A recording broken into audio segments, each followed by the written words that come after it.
All right, welcome to your first Autodesk Fusion 360 tutorial for Industrial Engineering 303. To download the software or to set up an account, you can go to eCampus in the Resources section or in the syllabus and find the Autodesk Fusion 360 Student Teacher Educator link.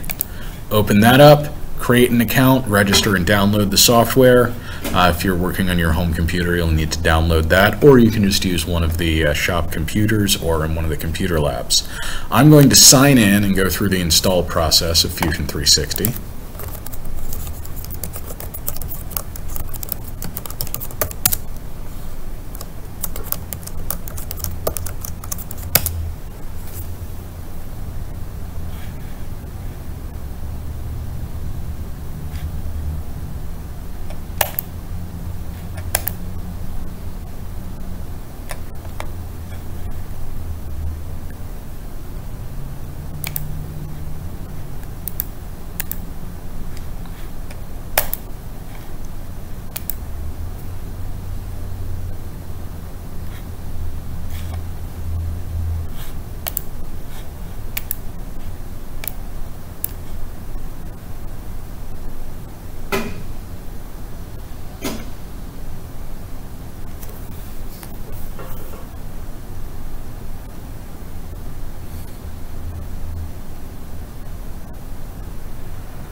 Okay, Fusion 360 has installed, and because I'd already put in my username and password, that came up immediately. Okay, you may have different results. You may need to put in your username and password when the thing loads. Let me back out of this. I had some old projects here. Okay, so in general, when you load Fusion 360, this is the view you're going to see. We have the data panel over on the left-hand side, and these projects are, think of them as the highest level folders for the cloud-based file storage. I've created one called 2017-08 IENG 303. I want to work in that folder, and I want to work in the laser cutter subfolder. So I'm going to go in there, and now whenever I hit save in this document, as I continue to build it, it will be saved in that location. Okay, so more information on the Fusion 360 interface. I'm going to close the data panel for now. You can reopen it by hitting this 3x3 grid. We have our command bar across the top, and we're going to stick in the model workspace using sketches and extrudes primarily for this assignment. There will be one thing we use in the modify and some construction geometry. We'll get to that in a little bit. We have our browser over here on the left side down below the command bar. This shows us the different types of items in our document and any sub-entries there, and this will expand as we build geometry. Currently, we have some document settings, mainly the units, currently set to inches. You can click this and bring up the change active units function. I'm going to leave it on inches for this. Named views, if you have a specific viewpoint you find yourself going back to continuously, you can use that. We also have the origin. If I turn that on right now by hitting that light bulb, we see the origin point, the axes, and the planes, and you can see them being highlighted in the browser as I pan or scroll over them. These are the basic components of the coordinate system we use or that we're building our model in. I'm going to leave that on for now and recollapse by clicking the arrow, that entry. Comments, if you have a particular comment you want to add to your document, can be useful for collaboration work. That's not something I'm going to be using currently. Down below here, we have these radio buttons, the rewind all the way, the step back, the play, skip forward, move to end, and then this little marker. As we make our geometry in the workspace, we will see more and more entries filling up this bar. In the parametric modeling, which is what we're doing here, we'll be using dimensions and constraints to define our geometry and have it automatically update should we make changes. There will be a lot of different features here. Sketches, extrudes, new construction planes, that variety of thing. You can use the history to diagnose any issues you may encounter. If you make a change to something and you find it breaks something later on, you're going to be using this history very frequently. Moving around, we have several viewpoint commands, the orbit or constrained orbit commands, the look at function that would let us look directly at a particular plane, pan, zoom, fit would move the entire view to fit, display settings, visual style, just the shaded model, hidden edges, visible edges, whether the mesh is displayed, the environment. You can play around with these settings. We're going to make a bit of use of the visual style function primarily, whether we want to see the shaded shape with visible edges, with hidden edges, or whether we're just looking at a wire frame. We also have grid settings, the grid back here. You can do incremental move and snap to grid so that your mouse cursor will snap to the grid points as you're creating your geometry. I don't generally like to work with that, but it is a personal preference. And we also have viewpoints. So you could split this workspace up into multiple views. That can be useful for some things. I don't generally use it for most of the work I do. I'm sure as if you find yourself becoming a CAD professional, that can be extremely handy. All right, up here in the top right, we have our quick access views. So the axes and a box that we can use to snap around to different views, a couple of arrows to spin those views, and the home key, so to go back home. We can also change the display type. Orthographic, where all lines are exactly their length regardless of how far away they are. Perspective, or perspective with ortho faces. Doing design work, you want to be looking in orthographic. If you want to show something as it would appear as a physical model, you're going to want to turn on perspective. In general, I leave things in orthographic. Finally, up here we have Autodesk account, preferences, and profile. In preferences, the thing you're going to want to pay attention to right now is the pan, zoom, and orbit shortcuts. I have mine set to SolidWorks because that was one of the first CAD packages I got familiar with. These shortcuts are middle mouse button plus Control, Shift, or Alt to let you quickly pan, zoom, or rotate the screen. You can use whatever shortcut set you like. Get used to whichever one you really care to. All right. There's also a help function here, quite a lot of community support available for Fusion 360, very good online manuals and Learn Fusion 360 guides. We will just be dealing with a few functions here at the moment specifically focused on laser cutting. So designing 2D slices through a material that would assemble into a 3D jigsaw structure. We're ignoring a huge amount of the capability this software has just to get our feet wet with the current program looking at moving towards laser cutting. So we have our origin, we're looking at it from the home position. Let's get started making our geometry. first thing I'm going to do, I'm going to use the modify change parameters command. This is so I can define the very first of the many parameters we're going to be using. This parameter I'm going to call thickness, and I'm going to set this as 0.2. And this is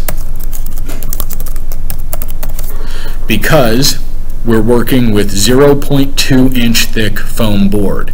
Now, anytime I need to call the thickness or set the thickness as a particular dimension in the model I build, rather than typing in 0.2, I'm going to type in thickness. That way, if I ever need to change the thickness of the material, say I pick up a sheet, measure it with a set of calipers, and find it's a couple thousandths thicker or thinner than this, I can go in, change this value, and it will automatically update and cascade through my entire model. The values here are in the document units, whatever you set up here in document settings. In this case, 0.2 inches. Actually, you could change and specify length. All right, I'm going to leave it as length, leave it as inches. All right, okay, okay. So we have our material thickness set up. Now I'm going to use a few sketches to start to lay out what I would like this first sample piece to look like. I'm going to build a four-sided tower, and to do that I'm going to start sketching. So I'm going to select Create Sketch, and I'm going to select one of the original planes from the origin system. I'm going to select the top plane, and I'm going to draw out the four sides of the tower. In this case, I'm just going to use a center point rectangle. There are many different options to create line geometry here. Please, in your own time, play with those. But I'm going to use the center point, make a rectangle there. So we see 6 lines have now been created.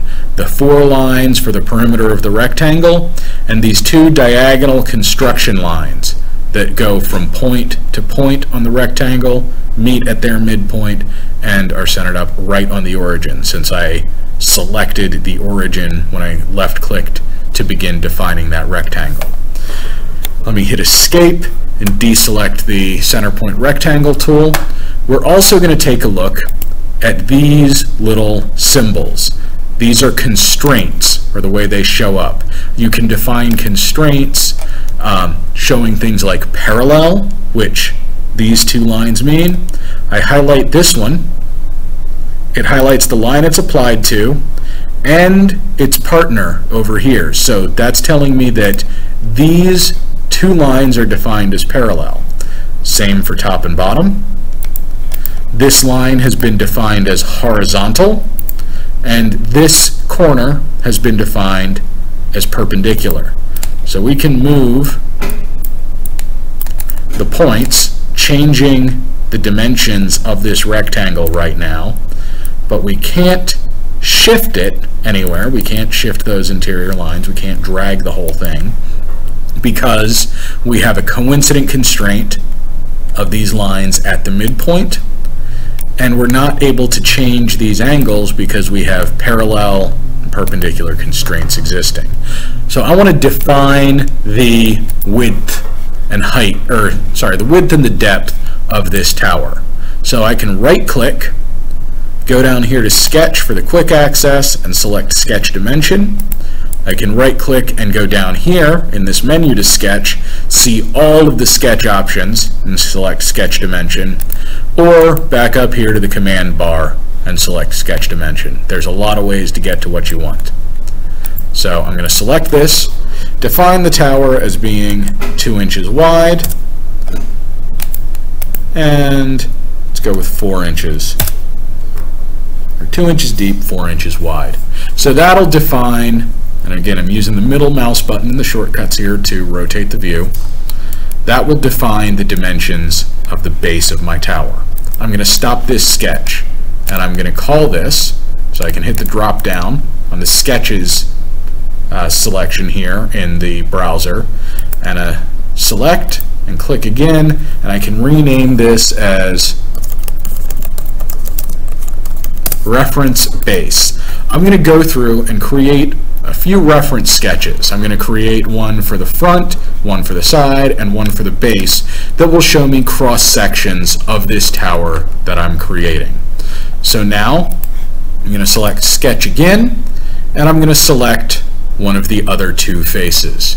So this one, I can now create the outline I would like this face of the tower to have.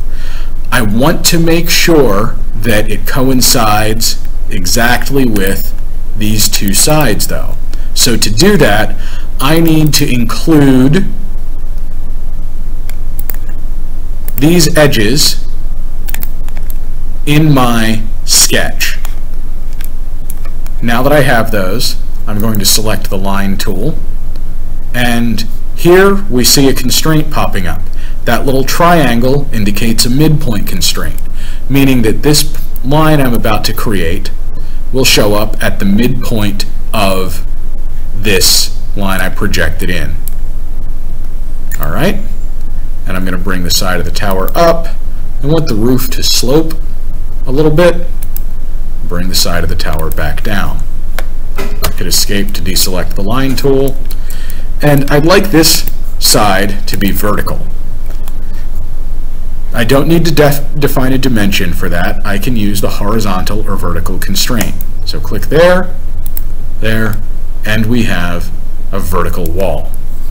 I would like to define the height of the tower. I don't have any information about the height of the tower yet, so I need to define a dimension. So sketch, dimension, point to point, and if I go straight up, it'll be a horizontal dimension. If I go along that length, it would be the length of the line, and if I drag it over here, it's a vertical dimension. So depending on where you have this, pay attention to how that's showing up. You can define horizontal, linear, or vertical dimensions. Let's make this thing 4 inches high. Oh, why did it go down? Let's undo that.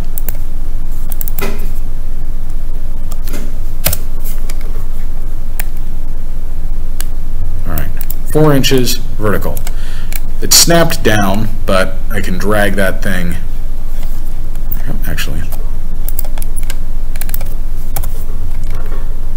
So, I do not have any information about the height of this setup just yet, or of this tower just yet. I want to make this side, I think, about 4 inches high.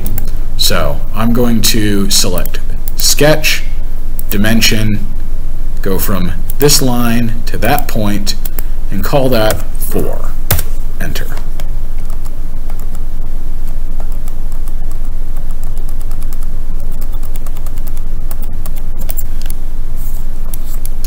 Alright, we have our base defined. I want to draw the view of this tower, looking at it in this perspective.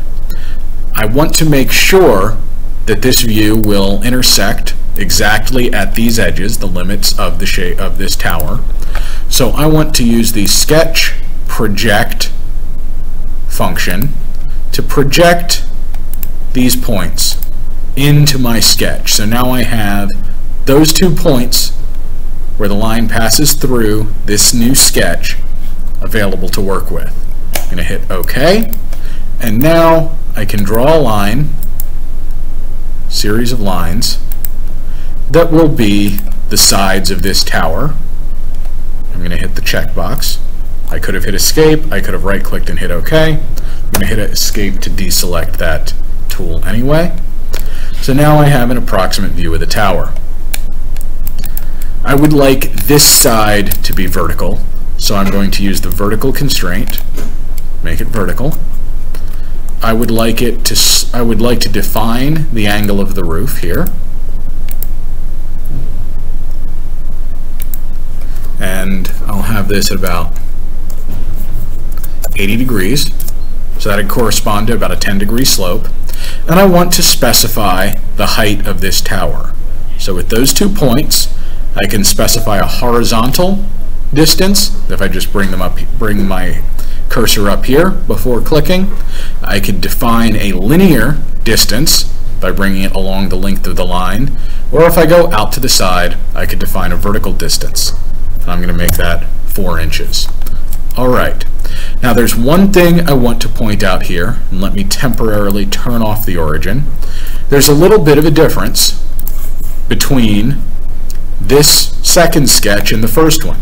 You see how there's a pale yellow shading inside this first sketch. That's because we have a complete profile there. It's a completely closed figure. To actually close this figure off, I need one more line segment. Point to point. There we go. Okay? Now, this point can still move. I need to do something about that. This is not fully defined. You see how this line is in blue? These lines are in black. This point is still mobile, but this line has its direction fixed, it has its base fixed, as does this one. These two are still mobile. Alright, so I need one more dimension in this shape. I'm going to right click, go to Sketch, Sketch Dimension, select a line, and I select a point, and the only thing I can do here is define the distance perpendicular from this line to that point. 3.5. Okay. All the lines around the perimeter of this shape are now black. They're fully constrained, fully defined. Alright, that's good. I can stop this sketch. We have reference,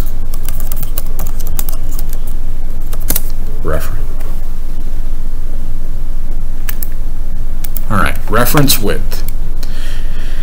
Now, I have one more reference view I want to create, the last perspective.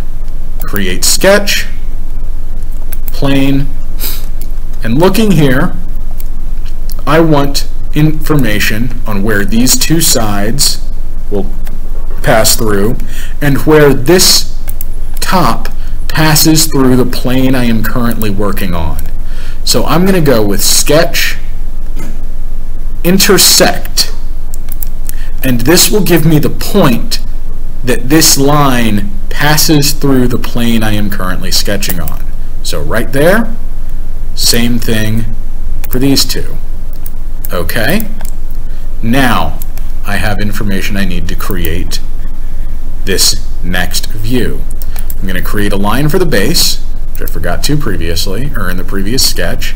I want a vertical side here, and I'd like this line, this face, or the top of the tower, to taper over to the other side. And then I'm going to bring the line back down and connect it.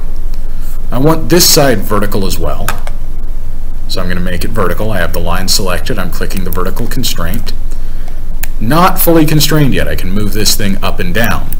What I can do is make coincident between this line and that point.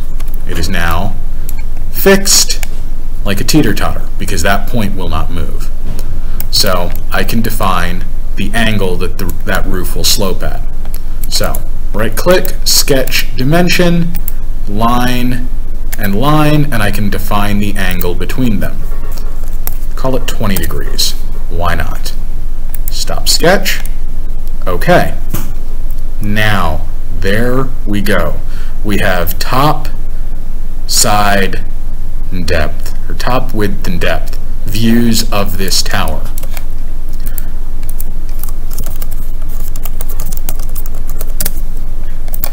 It's time to begin making some parts.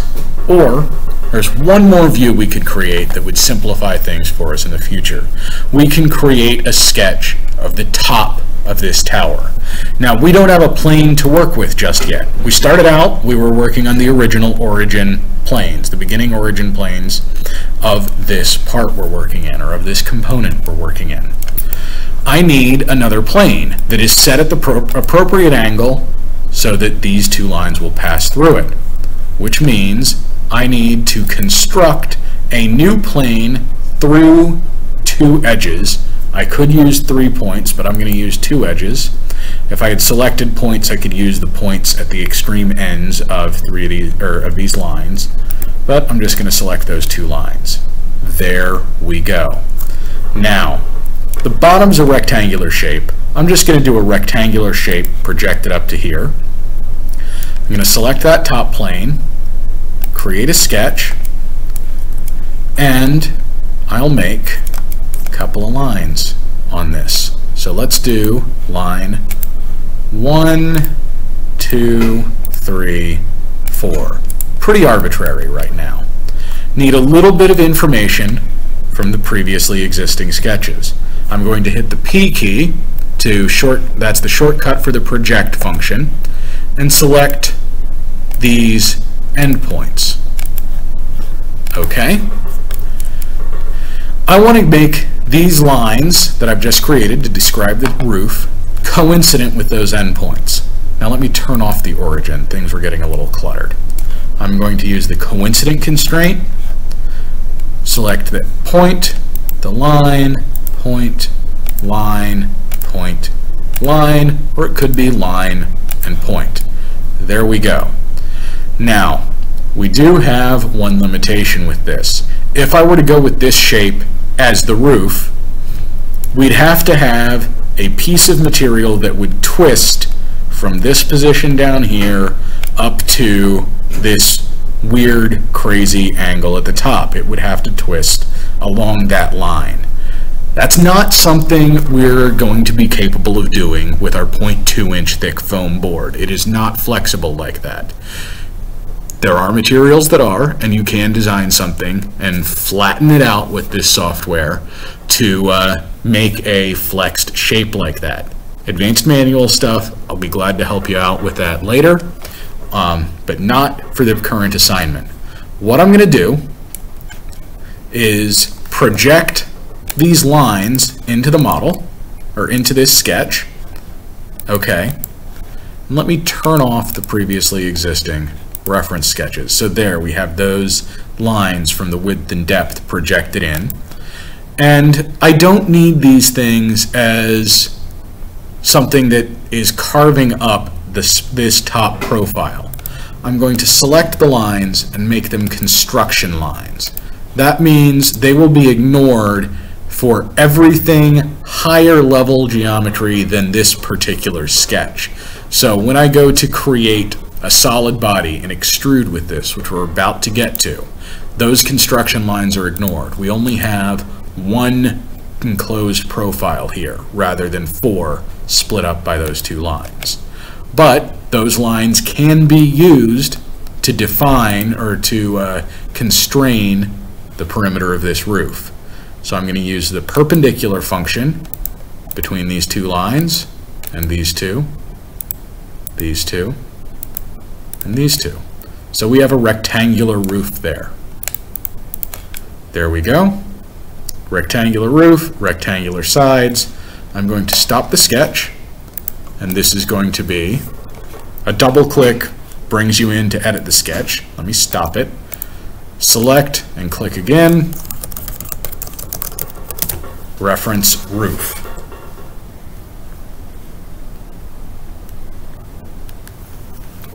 Okay. We have all our reference information here and ready to go. It is finally time to start creating real functional geometry. To do that, we're going to begin relatively easily. We've got 2 things that are pretty quick to begin to start to make our model with. I'm going to select this reference roof. Actually, correction, I'm going to leave the reference sketch alone. I'm going to expand the construction plane entry, which showed up when we created the plane we drew the roof on. I'm going to select that, and I'm going to create a new sketch on that plane, sketch 5. And this, I'm going to select the reference roof, sketch, project. Okay, and now we have, or we should have, alright, so it doesn't work with a full sketch, but I am going to project those edges into this current sketch. And now I'm going to turn off the roof and everything else, actually. So here's our roof. There's the geometry for it. We know that we need some sides to join into this, and to make them interlock and make sure everything fits together, there's going to need to be a notch or two for each one of these sides to join in. To create those relatively easily, let me look at this plane. There we go. I am going to use the sketch rectangle 3-point rectangle. So that would define a rectangle by the locations of 3 of its corners. And I'm going to use that function to create rectangular boxes on all 4 of these sides of the top. All right. Now, we want our side panels to fit into these boxes. That means they need to be thick enough that the material that we are using, the 0.2 inch thick foam board, will fit in there, which means they need to be 0.2 inches thick. Or that's the way it seems right now. Let's check it out. We'll see that in a little bit. All right, we want to make these things equal in size because that's convenient. So I'm going to select the equal function and select a couple of edges, select a couple of edges, select a couple of edges, and now if I change the depth here, they all update. I'm going to do the same thing for the length of them. Okay? And then I'm going to use a midpoint constraint, point and the edge here, point and the edge of that rectangle, point and the edge of the rectangle, point and the edge of the rectangle. All right, there we are. They're all defined as being in the midpoint on that wall, and we can scale them however we like. We know they need to be 0.2 inches deep, so I'm going to right-click, Sketch Dimension, and here is where I'm going to use that thickness parameter we created all the way back at the beginning. Thickness, enter. 0.2 inches deep, and you can see that f of x there, letting me know that's defined by a parameter. I'm also going to set the width of these things. Right? Over-define the sketch. Why is it going to over-define the sketch? The sketch can have a width defined. Sketch dimension, distance from line to line. We're going to call that 1 inch. There we go. Sometimes it gets a little awkward as you're approaching a completely defined or fully defined sketch. You might have to just try a different set of lines, points, something like that to get it completely defined. All right, so we have our top plane, or our top surface, defined by 5 profiles. I'm going to stop that sketch. I'm going to select this, and I'm only selecting the main profile. I don't want those notches because the side panel needs to fit into them. And I'm going to extrude using the create extrude function, and I'm going to have this extrude by minus, and I'm using minus thickness because if I had used plus in the coordinate system here, it would have gone up and away from the tower. I don't want that to happen. I want it to sit down in here, just like that. All right? So I'm going to have that created as a new body, and we now have a bodies entry in our design browser. Let me call that top. And we'll note this is unsaved. So let's fix that. File, save, and it's telling us the location, IENG 303 laser cutter, and I'm going to call this 4-side tower. All right, so there we are. We have our roof in place. The next relatively easy piece to create is going to be the floor of this tower. So let me show the base, and we can create another sketch here. Excuse me, rotate around, select that bottom, and I'm going to turn off the top for now. That's not information I need. I want to project in the midpoint locations and the perimeter from our reference sketch. We're now done with those references temporarily. So I'm turning them off by clicking that light bulb in the sketch display. Hit OK to clear the project function. And again, 3-point rectangles, point, point, out here, point, point, out here, point, point, and out, point, point, and out. All right, I want to look at this face, just look at it normally, or perpendicular, and we're going to do exactly the same process using the equal function between the depth of these little notches, there we go, and the length of them. Okay, there we are. Now I also want them to be midpoint on these sides. So midpoint, point, and line. Make sure you're highlighting the appropriate line. This is they do overlap right here. So you could select the full length of the body, or of this edge, or just the little 3-point rectangle we defined. And we want the little 3-point rectangle. All right, there's that. Now, sketch dimension, and this edge needs to be thickness, and that's going to cascade through. And then the width between these two. Let's make that 1 inch as well. Stop sketch, and we're going to extrude this by thickness. Okay. So we now have, let me go back here in the history down here. Let me right click. Sometimes it's grayed out. I just hit escape to clear all my selections. Hover over, right click, edit feature. When you're creating a new piece in this project, you need to make sure you're selecting a new body if you want it to be a separate piece of geometry. There are join, cut, and intersect functions.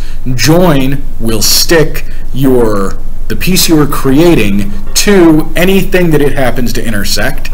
Cut will remove anything that this new extrude overlaps, and intersect will only keep the overlapped portion.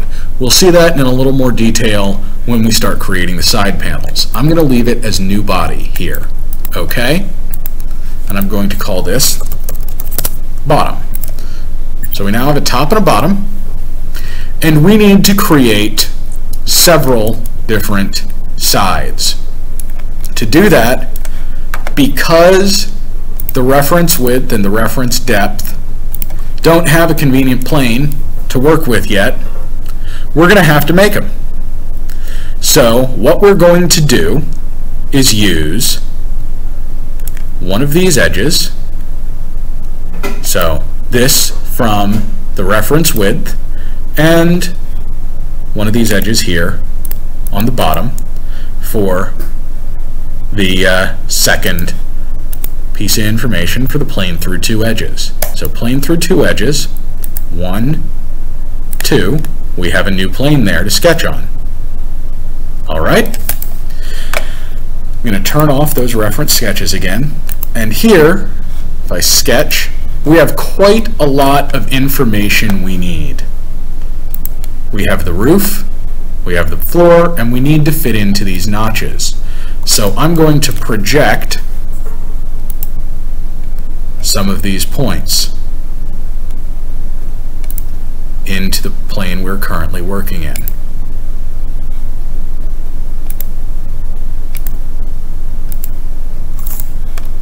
And I'm going to delete this first one I created because we need to be able to create a part that is slightly lower than the level of the roof, kicks up and over, comes across, down, and back to fit into that notch. Same thing down here. P key, point, point. There we go. Okay.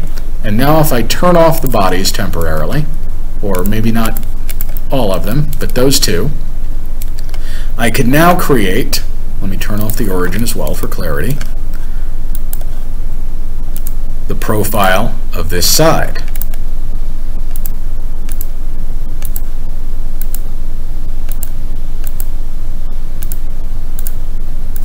All right, one complete profile. Turn the top and the bottom back on.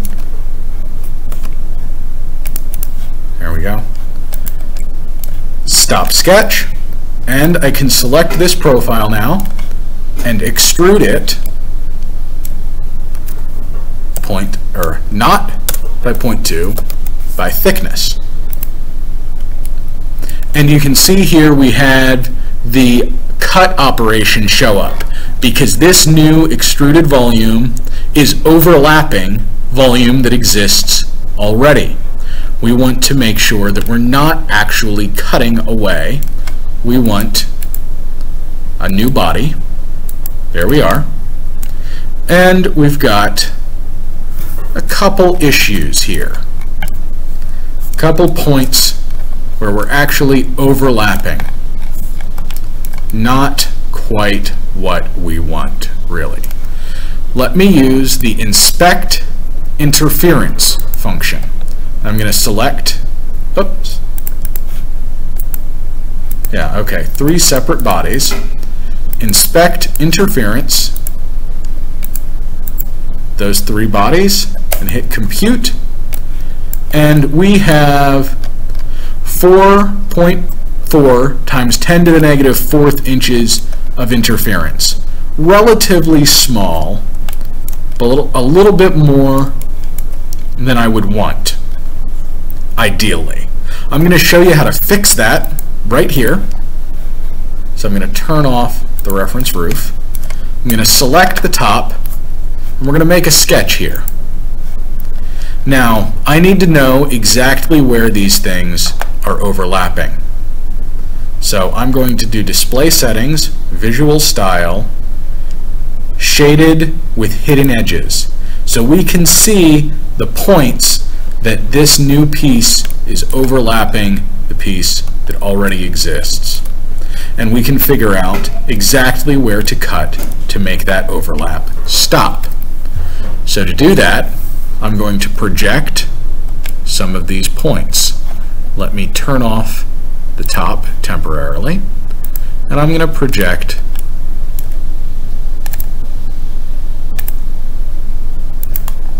these points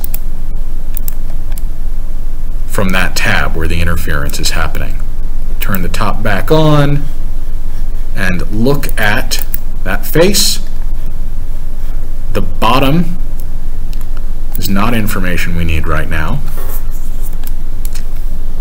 And what I can do is create a sketch, point to point, back over to here, and out.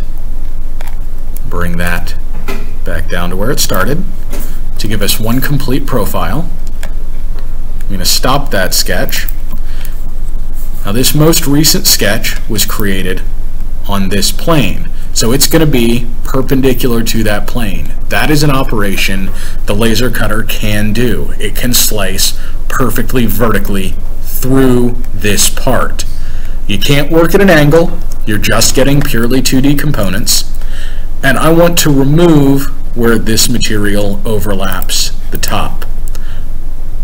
Or sorry, where the top material overlaps this side one. Let me name that now. Turn off the side, and I'm going to extrude with this profile, and I'm not going to define thickness, I'm not going to type in thickness here. I'm going to use a to-object extent, select a point on the back side, it is cutting, and I want to make sure that it's only cutting the top.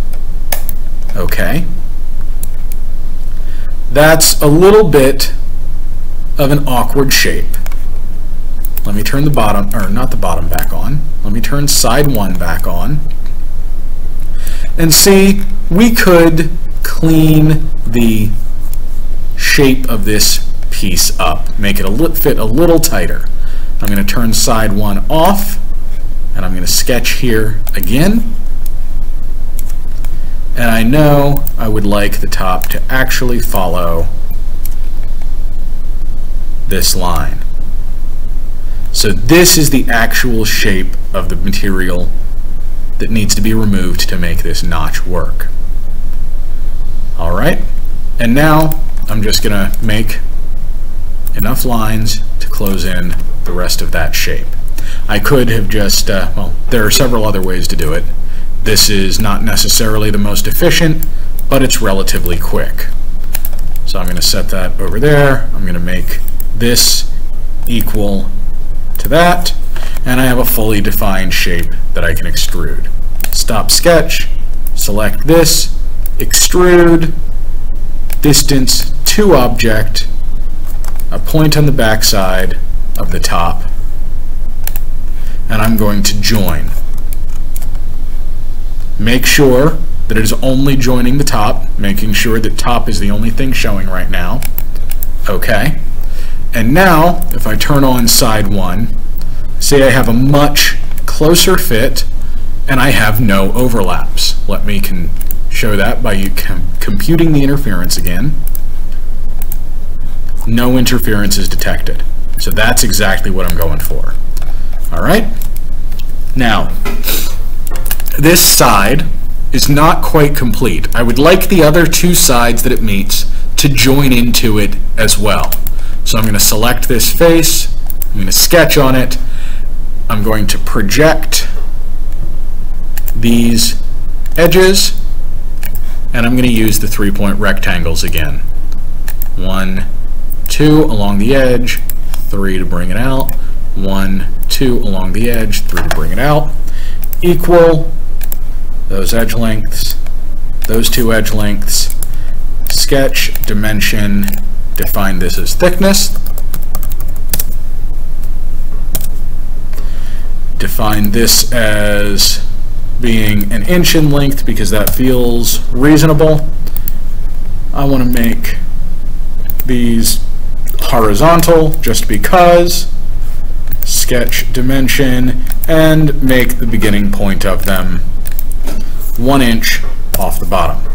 All right, stop sketch, extrude, and I can select both of these profiles, even though they're separate. Distance to object, the back side of that face, or side 1. Objects to cut, only side 1 is selected. Okay, and we have notches for the other two sides to fit in. Okay, let's create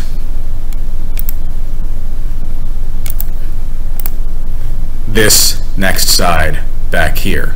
Again, we need a face to work on, or we need a construction surface or plane to work on. So plane through two edges again. I'm going to use the bottom edge, and I'm going to use that sketched reference edge. And just like the last one, select this sketch, project. All right, am I in the sketch? I'm not certain I was in the sketch or on the plane I intended to be. Let me delete this sketch 11, which is what I just created. Sketch, select that plane. There we go. That's where I intended to be. Now project the points I'm going to need.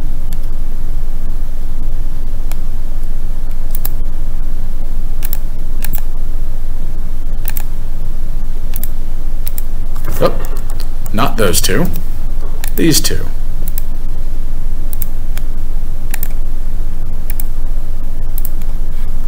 Okay, we'll hide the top and the bottom and draw the lines. And again, we're probably going to end up with some interferences or some gaps. We'll check that shortly.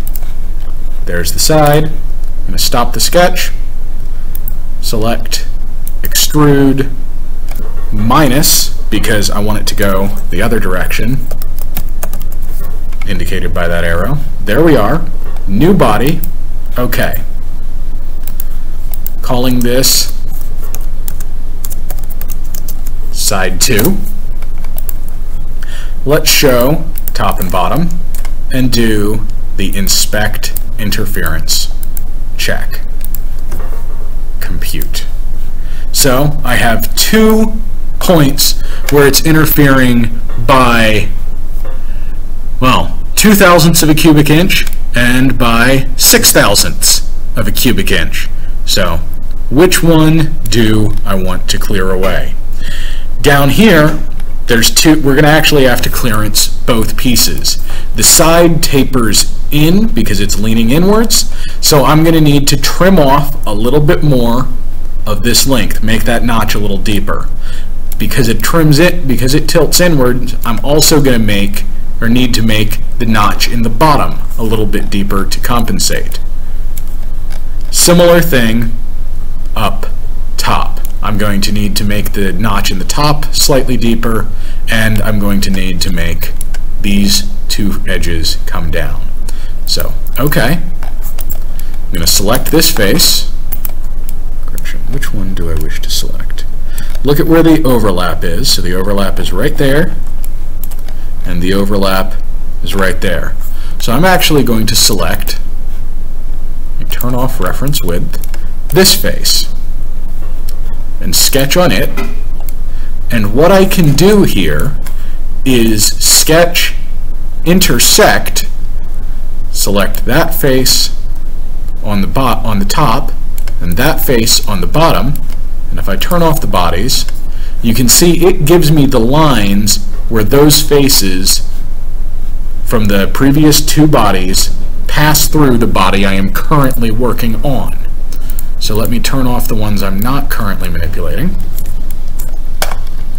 And what I'm going to do is look at that face, and I'm going to use a few lines to trim away this little bit of excess material there, extending that notch, and this little bit of excess material here, extending that notch. I'm going to be using the 3-point rectangles again because they're convenient. From this point up to that line and out here, making sure it's going to pass that edge. Same thing over here and out. This point to that line, letting this perpendicular constraint pop up. I know I need it to be perpendicular, and out, point to line and out. And I'm going to exaggerate the lengths of all of these. I'm going to use a sketch dimension, call this one 2 inches, and use the equal function to make all of these things the same length. There we are. Stop sketch, extrude all of these profiles to the back side of that face, or the back side of this body, selecting a point on the opposite side, making sure we are only cutting side 2, hit OK. There. That has done a little bit of clearancing. Let me recheck the interference. Compute. I still have a few thousandths of interference. And I'm going to clearance this top piece and the bottom piece to get rid of that. OK. Select the top. I'm going to turn off the bottom and side 1 because I don't want anything extraneous interfering. Select the top, sketch, and I'm going to project where these overlaps are occurring. So we can see this side is passing into this particular face. So I would like to get this point. Actually, let me look at that face. Come on, look at that face. There we go. I moved it. Look at that face. And what I can do here is actually just select, should be able to just select that face, which is the very top face of side 2, project it, hit OK, stop the sketch, turn off side 2, and then, using that face, do an extrude cut. So bringing it back down through, I can drag that arrow wherever I like, except I'm going to use the 2 object, point on the back side, make sure I'm just modifying the top. Okay. Now if I turn side 2 back on and I inspect the interference, I should have 7 to the negative 4th cubic inches. So that is almost negligible. Still not quite what I want. I'm going to fix that. Just projecting this top face did not quite work. So let me fix this sketch. I'm going to edit the sketch. And we actually have some other points we need to deal with.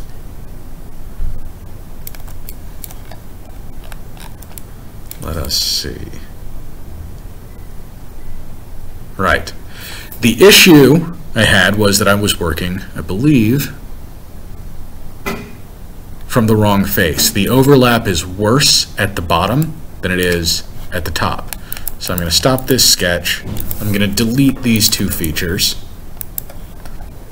I'm going to select the bottom face here, sketch, and then I can do a sketch intersect with this face, and then turn off side 2, and it tells me where exactly it passes through in the different segments.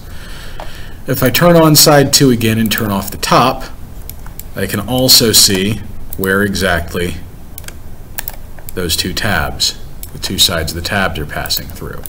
Turn the top on again. Okay, look at that face. And I need to trim away that area in there and this area in here. So if I just connect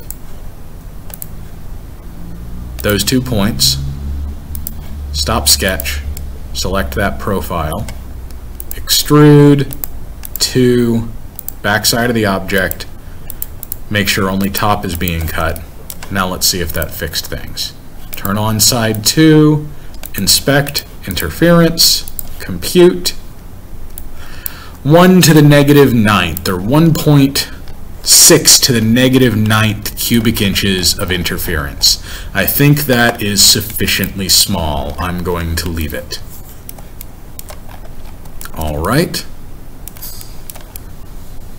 But if I look at this top, we do have a bit of a weird joggle in a couple of points. And I'd kind of like to clean that up because I'm a little bit obsessive. So I'm going to select that top. I'm going to sketch there again. And to clean up this joggle here, let me turn off the side. Select these 2 edges. Project. All right, project those edges. And then use a couple of lines and the perpendicular constraint to fully define it. Stop that sketch and extrude this tiny little thing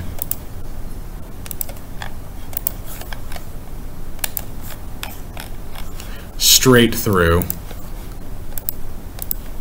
to the back side to clear that out. Making sure I'm just working on the top. A little bit cleaner piece.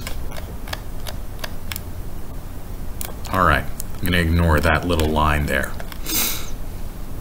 Okay, so we have top, bottom, 2 sides.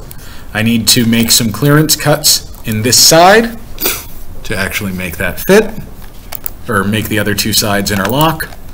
So select the face, sketch, hopefully familiar by now, rectangle, 3-point rectangle, turning off the things I'm not working with.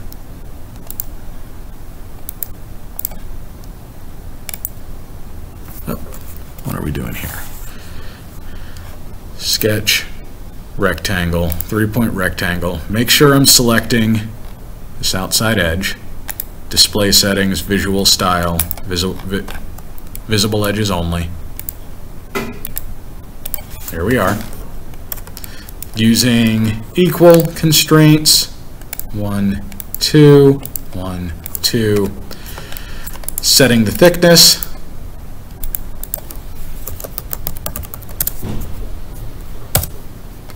Setting the length.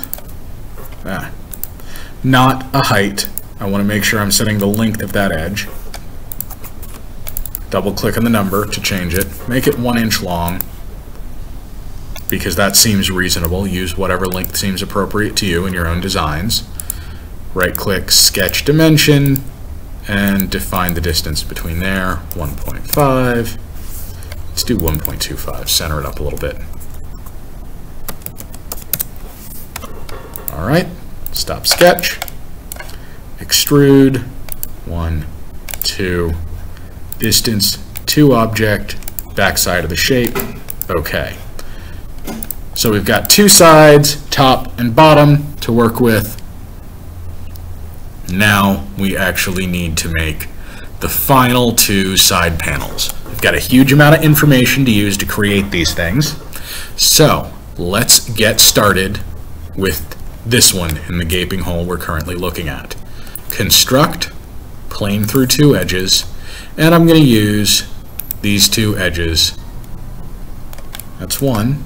Give me another.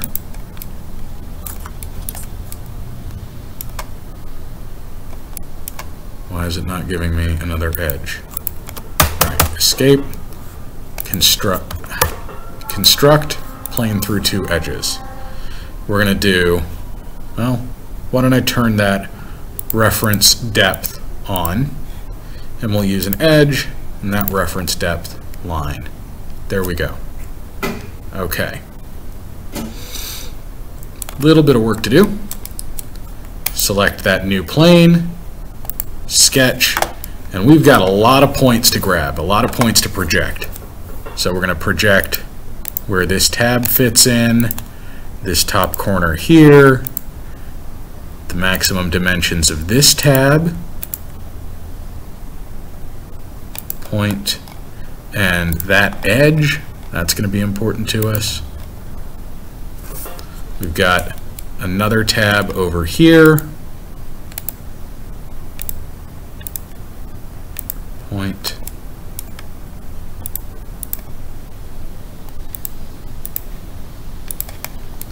all right, quite a lot of information. Okay, and now time to create some lines. Let's turn off the other sides. We know we're needing a set of lines there. This is the bottom tab, one of the sides, and we know it needs to come up here and join this line, but it also needs to hit that point. So I'm going to apply a coincident constraint now. There we go. More lines. Needs to join that one, but with a coincident constraint to that point. Pretty darn complex shape here, but we didn't need to define a single dimension because we're using the projections and the constraints from geometry we previously created. Extrude this thing by thickness, since it's already going in the right direction. Okay. Call that side 3. Show the other components.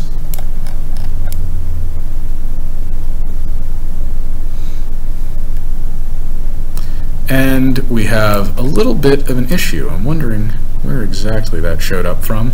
We have a taper happening from one side to the other. And I think I may need to tweak the roof shape a little bit to actually bring that line out. So maybe have it not straight down this edge. That is one reason why you want to design and build these things as they would be in when they're fully assembled, so you can see how they relate to each other. When I created side 1, I brought this edge straight up to the point on the roof, not actually all the way to the top. I may need to go in and tweak side 1. So let's see where that came from. If I select side 1, I can see these hash lines, and I see it's extrude 3, which means extrude 3 used sketch 7. If I edit sketch 7, rather than using that coincident constraint there, calculator shortcut, not the delete key, excuse me. Let me get rid of that coincident constraint. I can pull that out. I can make this line coincident there, and I can have this actually follow and go up towards. So if I look at that plane, flipped upside down for some reason, no big deal. I actually have it be coincident with the reference sketch, which was reference depth, which was supposed to come straight up there. Alright, so if I stop the sketch now, everything else automatically rebuilt. Let me emphasize that. The entire model, because I have been using parameters and relationships from the very beginning, using the projection and the constraints, the entire model updated. So this interface works quite nicely now. Definitely need to make some tweaks up here at the top though. Definitely need to make some tweaks. So that would be sketch 18, right click, edit sketch, and rather than using this top edge as our guideline, I'm going to select that and get rid of that coincident constraint. I'm going to bring it down here because I know,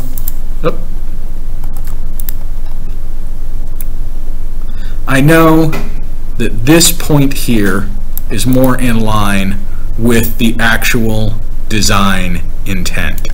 So I do need to hit this point at the top, but I need to bring it down there, or bring the point down there. So I need to create another line from point to point, and I can get rid of this one I projected in. Does that mean this line is now undefined? Yes. Let me make it coincident there. Stop sketch, and we have that face work out a little bit better. A little bit better. This tab is pretty darn high. It's going up quite a bit more than it needs to, and it's overlapping. So let me edit this sketch again.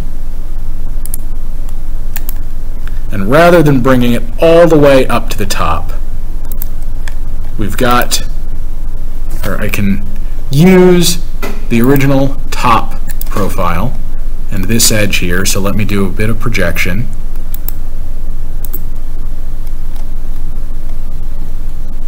Alright. And now we have a slightly smaller profile, a little bit trimmed back, a little bit trimmed down.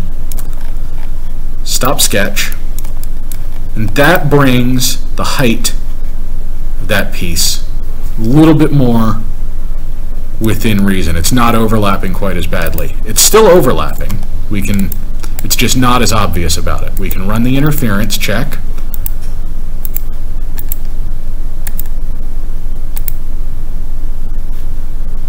What do we have here? Side 3, side 2, side 1, bottom and top. Inspect interference. Alright, let me just select everything. Clear that, select everything. Selection dragged from right to left will grab everything. Negative ninth, we have 3/1000ths of a cubic inch, 2/1000ths of a cubic inch. So there's still some overlap in the bottom here, very little bit of overlap there, little bit of overlap right here. With this particular material, overlaps down in that tiny range are not really a huge deal. The bigger concern I've got right now is bringing this face out a little bit so it more appropriately reflects what the design intent was, and maybe bringing it back slightly up here. We'll get to that in a minute. Let's create the final side though. So construct plane through two edges. There we go. I'm going to turn off side 3, select that new plane, and create sketch. Got a lot of information to grab again. Project. That edge is going to be useful. That point's going to be useful. This edge, that point, that edge, that one, this one. Looks like the inner one there, that one there. 1, 2.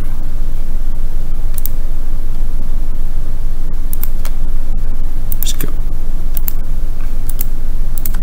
Okay, got a whole bunch of information captured. Let's turn off the rest of those things, turn off the reference sketches, and see what we can make out of this. Alright, so I'm going to be using the line function. I know I need to close off that bottom tab.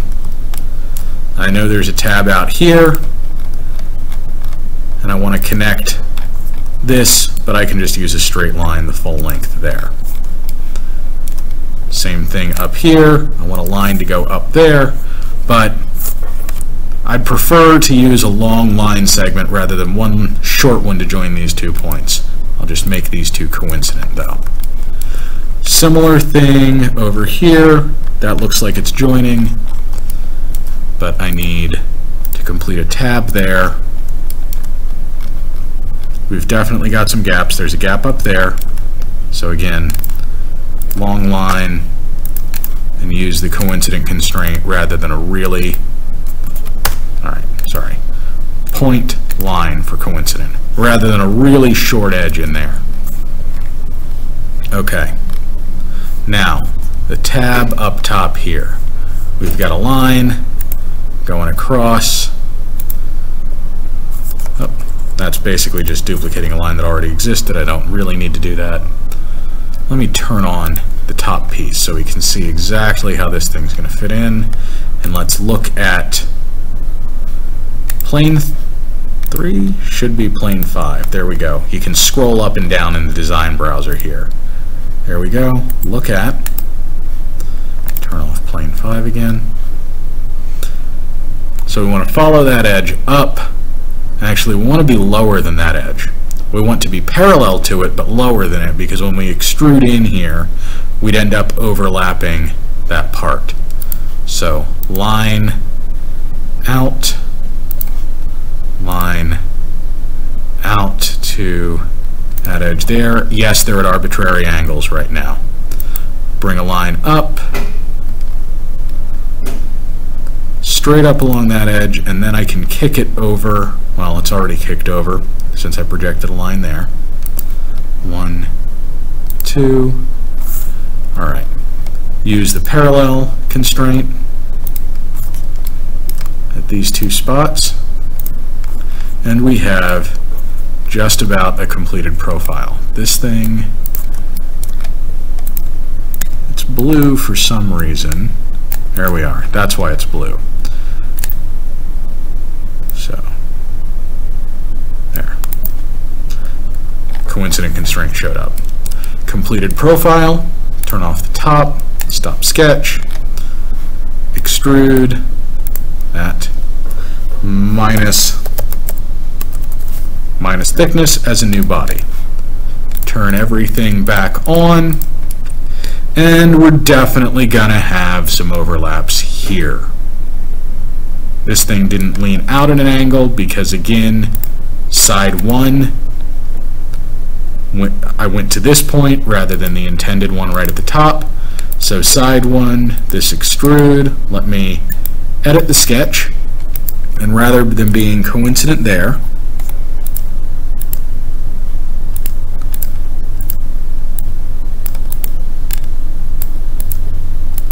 coincident there. I want that full shape,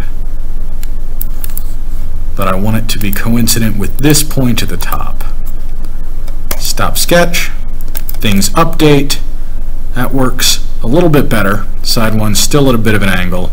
I may need to straighten that edge and tweak some of this stuff. Go in and clear the overlaps as we've been discussing. But this piece seriously clears significantly clears the complexity guidelines for this project. There are several non-orthogonal junctions. The sides are at angles in some places, the top is at an angle to everything, and we've got a lot of these pieces fitting together. So we have 6 total pieces, multiple non-orthogonal junctions. This definitely clears it. So this is going to be side 4. And there's one final step we have to do before we get this thing for laser cutting. The rest of it is going back and forth, checking the interference, making a little bit of extensions using additional extrudes or tweaks, or going back into the history, extensions or cuts just to fix these tabs, make sure that they join together nicely. But right now we have 6 bodies that are all defined in relation to one coordinate system. We cannot place those things individually to get them set up for laser cutting. What we're going to need to do is select them one at a time, right-click, and select Create Components from Bodies. So this is splitting. You'll see the icon here change from just a single box to a set of boxes. So it's changing these things to creating from bodies inside a component to subcomponents inside something a little higher level in a multi-component setup. So this will let us individually locate these things, split them out as separate pieces, and get them set up for laser cutting, array them on a single sheet. All right, I know this project is coming at you like a bit of a fire hose. It's a pretty big ask right at the beginning of the term, but we need to get the CAD, or at least an intro to CAD, done pretty solidly and quickly right at the beginning of the term, because there's a lot that depends on it in the future, and currently I'm hoping your other classes are relatively light. So yes, I know this is a substantial ask right at the beginning. I'm going to stop recording now.